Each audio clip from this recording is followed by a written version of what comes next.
নমস্কার। আরও একটি নতুন রেসিপির সাথে তানিয়াস রান্নাঘরে আপনাদের স্বাগত জানাই। আজকে একটা খুব সুন্দর স্বাস্থ্যকর রেসিপি আপনাদের সঙ্গে শেয়ার করতে চলেছি।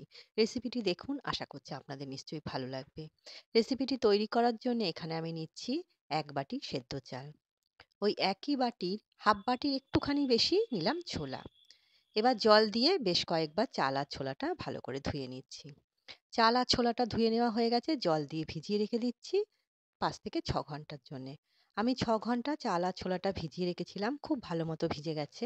যদি আরেকটু ভেজানোর দরকার পড়ে আপনারা কিন্তু ভিজিয়ে রাখতে পারেন। এবার এর মধ্যে ৬ টুকরো দিলাম আদা, ৩ টে কাঁচা লঙ্কা, ১ চামচ জিরে আর কিছু ধনেপাতা দিলাম। এবার সমস্ত কিছু একটা মিক্সিং জারের মধ্যে নিয়ে নিচ্ছি। নিয়ে একটা পেস্ট তৈরি করে নেব। একসঙ্গে পুরোটা ধরবে না, অল্প, অল্প করে পেস্ট করব আর অল্প, অল্প করে আমি চাল আর ছোলাটা দিয়ে সবটাই আমি পেস্ট তৈরি করে নিচ্ছি।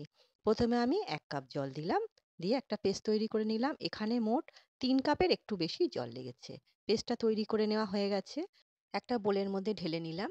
এবার আমি আপনাদের হাত দিয়ে দেখিয়ে দিচ্ছি, পেস্টটা কিন্তু আমি খুব একটা মিহি করে করিনি। দেখুন অনেকটাই বেশ দানা, দানা মতো রেখেছি। এবার আমি ঢাকা দিয়ে রেস্টে রেখে দিচ্ছি যতক্ষণ না আমি নারকেলের চাটনিটা তৈরি করছি। নারকেলের চাটনি তৈরি করার জন্য একটা মিক্সিং জারের মধ্যে ১ কাপ আমি একদম ছোট, ছোট করে কেটে রাখা নারকোল নিলাম। এবার ২ চামচ ছোলার ডাল আমি কাঠখোলায় ভেজে নিয়েছি সেটা দিলাম, ৩ টুকরো আদা, ২ টো কাঁচা লঙ্কা আর হাফ কাপ দিলাম টক দই। এবার এর মধ্যে স্বাদ অনুসারে নুন দিচ্ছি, দিয়ে হাফ কাপ জল দিয়ে একটা পেস্ট তৈরি করে নেব। পেস্টটা তৈরি করে নেওয়া হয়ে গেছে। আমি একটা বোলের মধ্যে ঢেলে নিচ্ছি। এবার যতটা আমি ঘনত্ব রাখবো সেই বুঝে কিন্তু জলটা ব্যবহার করতে হবে। এর মধ্যে আমি মিক্সিং জারে জল দিয়ে সেই জলটাও দিয়ে দিলাম। দিয়ে এবার সমস্ত কিছু খুব ভালো করে মিশিয়ে নিচ্ছি। এবার একটা তড়কা তৈরি করব। তড়কা প্যানে দিচ্ছি রিফাইন অয়েল ২ চামচের মতো। ১ চামচ দিলাম সর্ষে, ৩ টে শুকনো লঙ্কা, দিচ্ছি কারি পাতা আর একটুখানি হিং। এই তড়কাটা নারকেলের চাটনির মধ্যে দিয়ে দেবো।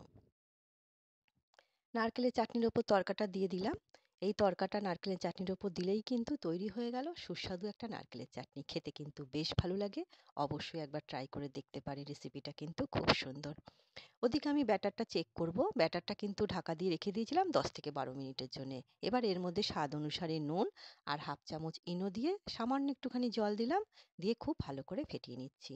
খুব বেশি জল আমি এর মধ্যে আর ব্যবহার করলাম না। আমার ব্যাটারটা ঠিক এরকমই দরকার।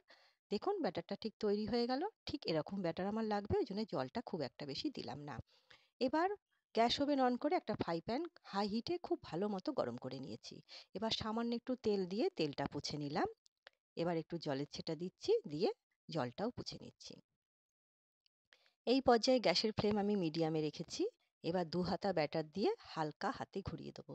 হাতাটা যত হালকা করে এইভাবে ঘোরাতে পারবো তত কিন্তু ভালো ধোসা ছড়ানো যাবে। হাতাটা কিন্তু একটুখানি চেপে দিলে হাতার সাথে ব্যাটারটা উঠে আসবে। সেদিকে একটুখানি খেয়াল রাখতে হবে।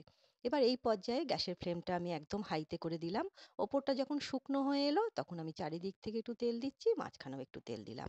আপনারা চাইলে কিন্তু বাটার দিয়েও করতে পারেন।